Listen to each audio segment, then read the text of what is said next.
പ്രിയ സജ്ജനങ്ങളെ, സദനമസ്കാരം.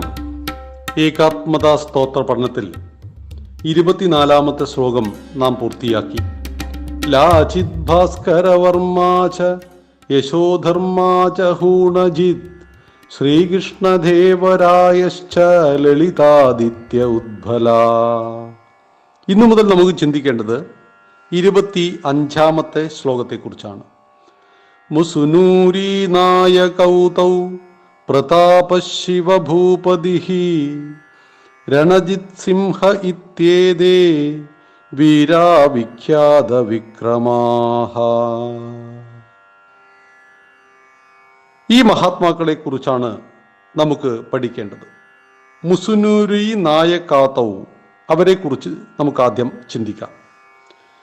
അയ്യപ്പ നായക്, പ്രോള നായക് എന്നീ മുസുനൂരി നായകന്മാർ മഹാറാണ പ്രതാപും ഛത്രപതി ശിവാജി മഹാരാജ രൺജിത് സിംഗ് ഇവരുടെ പേരുകളാണ് ഈ ശ്ലോകത്തിലുള്ളത്. 14-ാം നൂറ്റാണ്ടിൻ്റെ ആദ്യകാലത്തിൽ ഇന്നത്തെ തെലുങ്കാന ഭാഗത്ത് വാറങ്കൽ കേന്ദ്രമായി ഭരിച്ചിരുന്നത് കാകതീയ വംശമായിരുന്നു. അവർ 75 നായകന്മാരെ സേനാനായകന്മാരായി നിശ്ചയിച്ചിരുന്നു. ഇന്നത്തെ കമ്മ ജാതിക്കാരായിരുന്നു അവർ. അക്കാലത്ത് ഭരിച്ചിരുന്നത് രുദ്രമാമ്പയുടെ കൊച്ചുമകനായിരുന്ന പ്രതാപരുദ്രദേവ് ആയിരുന്നു. 1320-ൽ അലാവുദ്ദീൻ ഖിൽജി വാറങ്കൽ ആക്രമിച്ചു. എന്നാൽ സുൽത്താന്റെ സേനയ്ക്ക് പിൻവാങ്ങേണ്ടി വന്നു. പിന്നീട് 1326-ലെ ആക്രമണത്തിൽ ഖിൽജി വിജയം നേടി. 200 ഒട്ടകങ്ങൾ, 2000 കുതിരകൾ എന്നിവയുടെ മേൽ ചാക്കുകൾ കൊണ്ട് കൊള്ള മുതൽ കെട്ടിവെച്ച് ഖിൽജി ഡൽഹിക്ക് തിരിച്ചു. ബന്ധനസ്ഥനായിരുന്ന രാജാവ് നർമ്മദാ നദിയിൽ ചാടി മരണം വരിച്ചു. നിരന്തരമായ അക്രമങ്ങളുടെ ഫലമായി നിരവധി നായകന്മാർ മതം മാറി ഇസ്ലാം മതം സ്വീകരിച്ചു. ഇത്തരത്തിൽ എല്ലാവിധത്തിലും കഷ്ടകാലം അനുഭവിച്ച സമയത്ത് പോഞ്ചി നായകിൻ്റെ 4 മക്കളിൽ മൂത്തയാളായിരുന്ന പ്രലോക് നായക് മറ്റു വീരന്മാരെ വിളിച്ചുകൂട്ടി മഹാസംഘമുണ്ടാക്കി. മതം മാറിയവരെ ഹിന്ദുധർമ്മത്തിലേക്ക് തിരിച്ചു കൊണ്ടുവന്നു. 1326-ൽ രാജ്യം ഭരിച്ചിരുന്ന ഡൽഹിയുടെ പ്രതിനിധികളെ വധിച്ച് വാറങ്കൽ കേന്ദ്രമാക്കി ഒരു സ്വതന്ത്ര രാജ്യം സ്ഥാപിച്ചു. പ്രളോയ് നായകന്റെ സഹോദരപുത്രനായിരുന്ന കപ്പയ്യ നീഡു അഥവാ കപ്പയ്യ നായക് തൻ്റെ വലിയച്ഛനേക്കാൾ യോഗ്യനായിരുന്നു. തനിക്ക് പ്രായമായത് കണക്കിലെടുത്ത് പ്രളോയ് കയ്യപ്പനെ രാജ്യാഭിഷേകം ചെയ്തു. ശ്രീകാകുളം മുതൽ കാഞ്ചി വരെയുള്ള നാടിൻ്റെ ഭരണാധിപനായി ആന്ധ്രാധീശ്വര എന്ന പദവിയോടെ കയ്യപ്പ സിന്ധു രാജ്യം ഭരിച്ചു. ഇസ്ലാമിക സ്വാധീനം കുറച്ചു കൊണ്ടുവരുവാൻ അദ്ദേഹം പരമാവധി ശ്രദ്ധിച്ചു. സുൽത്താൻ ഹരിഹരബുക്കന്മാരെ സൈന്യസമേതം കപ്പയ്യയെ ആക്രമിക്കാൻ അയച്ചു.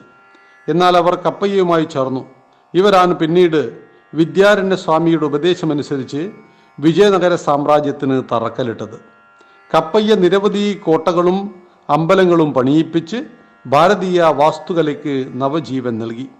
ഈ കൊത്തുപണികൾ പ്രളോയ് നായകിൻ്റെ വിജയവും സദ്ഭരണവും ഉദ്ഘോഷിക്കുന്നവയായിരുന്നു.